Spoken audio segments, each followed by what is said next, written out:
Paano magkaroon ng Grab app? A tutorial video for beginners. Watch this. Hi guys, this is Erlin TV channel. Ang topic po natin today is about GrabPay. So, paano tayo magkakaroon ng Grab app sa ating mga cellphone? Check natin. Click Play Store. Dito guys, mag-check tayo ng app natin. Type natin ang GrabPay. Grab app. Yan.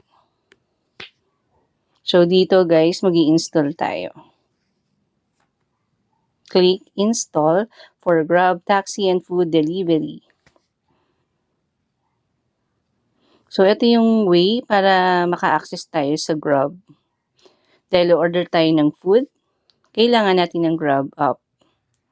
Check natin. So, wait natin na magkaroon ng open. So, na-open na natin. Nakita na natin yung open. Click open. And wait po natin. So, check natin to while using the app, yung Allow Grab. Yan.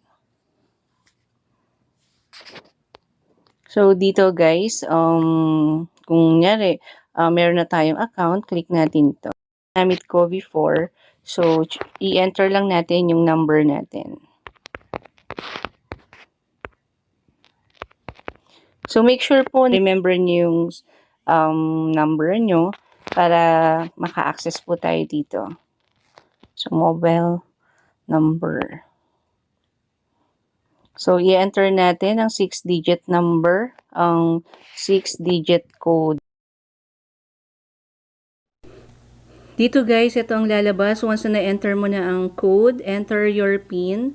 So, i-enter po natin ang ating PIN.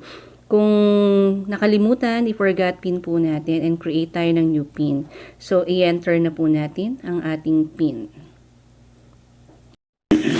Ito na guys yung account dito sa Grab. So, pwede na po natin itong magamit sa ating mga transaction.